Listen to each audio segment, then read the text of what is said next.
Hey guys, it's time for that MACNA contest I talked to you about last Saturday. I'd meant to get it out a couple days later, and here we are near the end of the week. The purpose of MACNA is to educate you about the hobby, and it's a super important event to attend, and I recommend every hobbyist go to it every year. My first one was way back in 2002.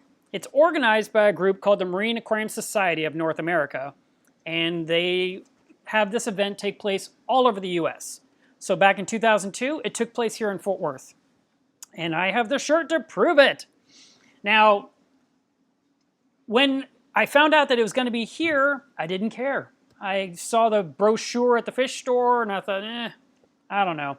But I ended up going and I had an incredible time. All these authors on these books behind me, they were all speakers back then, 15, 16 years ago.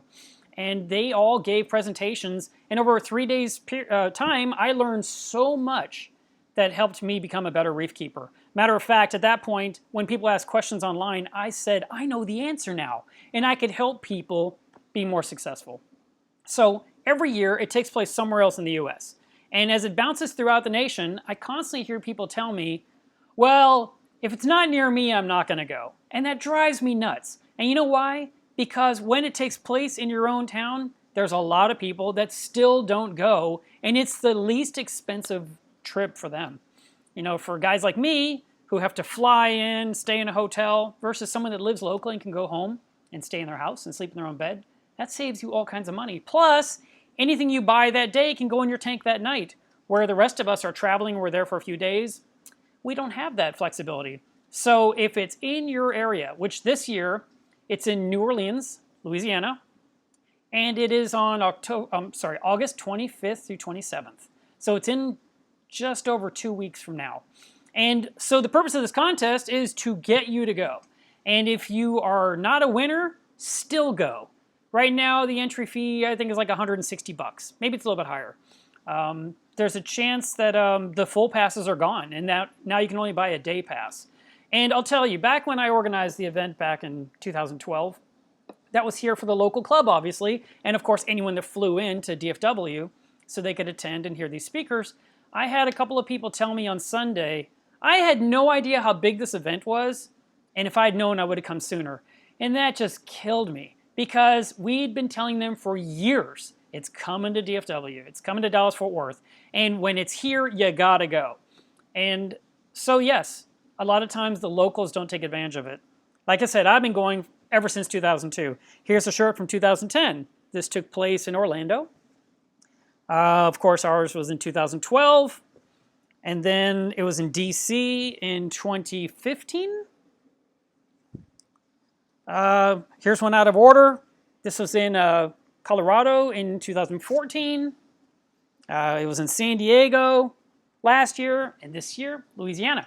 So, if you are within driving distance, go. If you are able to catch a flight, go. If you win this contest, you have absolutely every reason to go. It's super easy. Just go to the comment section of this video on YouTube and say, I want to go to MACNA. So all you got to type and you're in the contest. And I'm going to make I'm going to draw the winner on the live video this Saturday. So all you have to do is enter. And what are you going to get out of the deal? Well, there's about 25 speakers, including me. I'll be talking about how to avoid reef keeping disasters to make sure your tank is safe no matter what Murphy throws at it. There's obviously a bunch of other speakers that are all going to talk about lighting, filtration, coral food, growth, breeding, you know, all the stuff that matters when it comes to our hobby, propagation, I should say. And the other side of this is there's a ton of vendors. I believe it's over 160 vendors this year, which is the most MACNA has ever had before. So you have 3 days to walk around and talk to each vendor about whatever it is they're selling. And it could even be some of the brands you already have in your tank right now. You might have a certain pump, a certain skimmer, a certain controller, and you can talk to them in person and get some help, get some assistance with the people that actually make the product.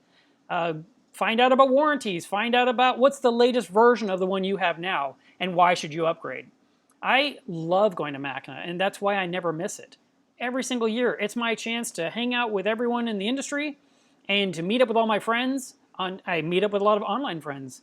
Last year's contest, 2 people won an entry, and both of them had a great time, and we're super glad they got to go. So I hope one of you this year will love getting to go. Be sure you enter. Like I said, it's super easy. Just got to say, I want to go to MACNA. Just type that in. And that's it. That's all you have to do. MACNA is the Marine Aquarium Conference of North America, and it's been in existence since 1989. If you haven't been yet, you don't know what you're missing.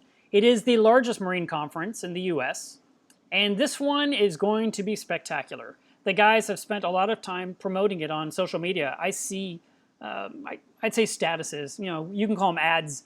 I see every kind of vendor that's going to be there. I've been very excited to hear the news about, for example, the reception on Friday night is going to involve getting a chance to tour all of the parade floats that are used for Mardi Gras. And we're going to actually go there.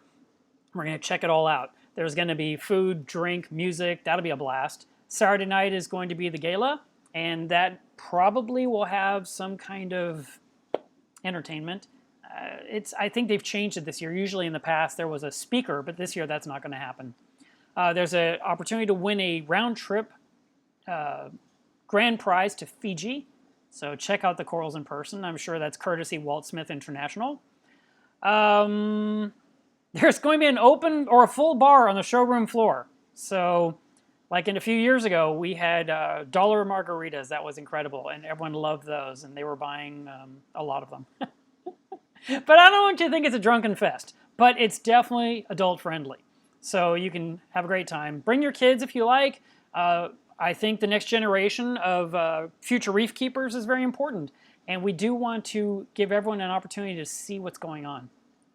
Besides all the educational parts that I've been discussing, the opportunities to spend money recklessly or wisely, depending on your budget, I also want to mention the raffle, because everyone loves the raffle.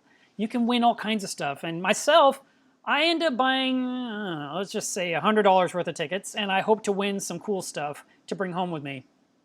Normally, I put in tickets for backup equipment, and that's a little, what should we call it, a teaser for my talk that I'm giving on Saturday morning at MACNA. I like to try to enter for an extra Vortec pump, or an extra return pump, or an extra controller. These are all high dollar items, and if I can win it and have it as a backup, fantastic. And if I don't win, which has happened many years in a row, so be it. At least I tried. I do think the raffle has a huge draw, and there's a raffle every day, and then Sunday is the huge raffle. That's Sunday afternoon. That will go on for quite a while because there's so many things to win. And that can be sumps, it can be skimmers, it can be entire bulk packages of food or additives, RO units. I mean, it's anything you can imagine, it's probably in the raffle. So you don't want to miss out on that, that's for sure. And while I have your attention, I definitely would like you to swing by my booth and say hey. I am going to be somewhere in the middle of the showroom floor, and I think it was booth 339 or something, I'm not positive, but you'll see the Mila's Reef everywhere.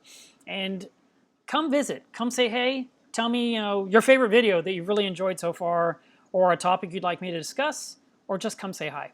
Or maybe buy something from my booth, that'd be fantastic. Keep me in business, I'd appreciate that too. Oh, and one more thing. If you look in the description of this video, you're gonna find a couple of links. One is the why should you go to MACNA article in case you want to read more details because I didn't say enough in this video. Another one is going to be a link to a bunch of pictures I just took of my reef and stuck on my business page on Facebook. So you'll find that link. And then there might be another link in there too. Of course, there's going to be a link to the official MACNA site. So check all that out and let's get into the next point now. Ah yes, one more link that will be included is how to bring corals home safely on an airplane. So I set up the studio, and here are a couple of previews of the pump that I'm checking out on my own reef right now. I went to MACNA and all I got was this t-shirt. No, actually, I'm wearing a shirt that came included with the Abyzz pump. This is the most expensive pump I'll ever get to touch. And I get to try it out for a few weeks on my reef. And so it's been kind of patiently waiting for me to finally take care of this review, and I'm doing it now. It's getting hooked up tonight. I just got back from Lowe's, got a bunch of parts to connect it up to my plumbing, because I'm changing the way my configuration is on the 400-gallon reef. And we're going to try out this bad boy, but let's go ahead and open up the box really quick so you can see what's inside. The very first thing I saw was, of course, the instruction manual came with it, which is right here. Comes in German and in English. It came with a little It was ready to go. You can mail in for your warranty. Should I mail it in and act like it's really mine? Look at that. Lifetime guarantee. That is huge. I plan to live a long time. And of course you fill it out, put it in the envelope they've provided. And I thought, did they give me a stamp? But it's a sticker that says, this system is powered by Abyzz. So that's kind of cool. All right, but let's get to the point. So here is our pump. And it comes with, of course, power cable. And then one of these. RS-232? I'm not sure. The pump itself is right here. This pump has a titanium impeller within that is guaranteed for 10 years. So when you buy this pump, if you buy this pump, it will last you for 10 years, which is what they consider a lifetime. I guess most people in this hobby are in the hobby for 5 years maximum, then they're done. I've been in this hobby since '98, so when they tell me lifetime, I really believe them. And then you've got your driver, which will hang on the wall. And I can tell you first off, if you have one of these pumps already and you're seeing this review, I was told make sure when you mount this to the wall that you put a spacer between this and the wall so some air can breathe through here. So at least a 1/4 inch, some kind of rubber grommet in between when you screw it to the wall so there's a little bit of a gap would be smart. And then on the front here, it will show you the different modes. You'll be picking what flow rate you want to move through it, how many watts you want to use. This can be used as a return pump, obviously. It also can be used in a closed loop. So if you had a system set up, and in case you don't know what a closed loop is, basically think of a tank with 2 bulkheads sticking out of it. 1 water comes out, 1 water goes in. Or 1 water comes out and then 2 go in. And this would do variable speed. So you can create the wave action, the high strength flow. You can bring it down to lagoon mode. You have a lot of choices. And I'm going to learn more about that over the next 5 weeks as I test it out on my reef. So of course, to install a pump, the first thing you have to do is cut out what already is in place. And I've had a couple of dart pumps in service now since 2011. I had to cut the line, had to remove those pumps entirely, get them out of my way. I decided to put the Abyzz pump in the sump instead of externally since it's temporary. But I also had to change my plumbing because part of those pumps were also feeding the anemone cube, the reactors, and I had to build a manifold. So it was kind of a struggle pulling it all apart. Even though I had unions everywhere to make my life simpler, these pieces did not want to let go. My buddy AJ came over. He said, oh yeah, this will be no big deal. It ended up taking about 12 hours total for us to make the giant conversion on my 400-gallon reef. And once we got that pump out of the way and cleared the space, I could put a vector in place for my anemone cube. And I was also able to get the manifold, a new manifold built that would then feed the reactors. And of course, the Abyzz itself was tied into the main return line that feeds the 2 flow accelerators, or what I call penductors, in my reef.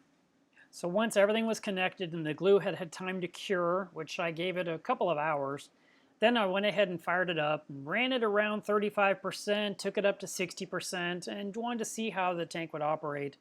The water level in the sump dropped maybe about 1 inch because of the increased flow. There definitely was more flow than what the old dart pump was putting out. That's not really surprising considering the age of those pumps, but I mean the whole point of the Abyzz is it's powerful. But I was blown away at the amount of flow when I cranked it up to 100% just for fun. These are just some teaser video clips because this is not the full review of the pump. I just wanted to share something fun with you guys of what I'm doing. But look at the surface of the water. It looks like ripples and eddies in a river, as it runs over the rocks. And it was just ricocheting off the top of these corals that are at the surface. And because the water rose up another 1/2 inch, there was actually space for the corals to grow up slightly in that area if I were to run it at 100%, which I don't think I can do. I think the corals would not be able to tolerate that type of pounding, because they're used to a lesser flow. I could increase it gradually every couple of weeks, take it up 5% and see what it does. But wow, this pump definitely can move a bunch of water. I don't know if you can make it out, but if you look at the tips of those acros, they're actually not at the surface of the water now. That's what I was trying to say was so impressive to me. It's way more obvious in person, obviously, but there was a little bit of space. And normally these corals are just capped off at the surface, and if anything, they expose to air and algae grows on them, and suddenly there was this extra layer of water on top. And of course, everything got blown off. There was a lot of stuff coming out of the corals. Brand new increased flow. It was kind of exciting. So I just had to share this with you, and I hope you thought it was kind of cool too. The next YouTube Live will be this Saturday at 2 o'clock Central Time.